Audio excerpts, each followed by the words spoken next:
You ask Tiger to solve. This deals with linear equations with one unknown. The final result is x equals 4. Let's solve it step by step. Group all x terms on the left side of the equation.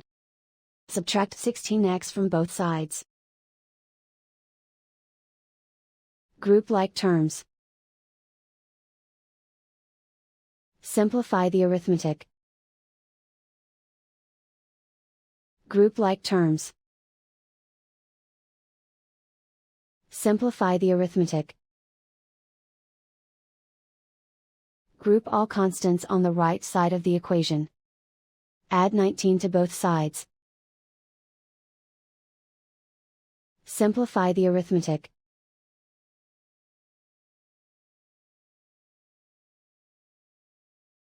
Isolate the x. Divide both sides by 8.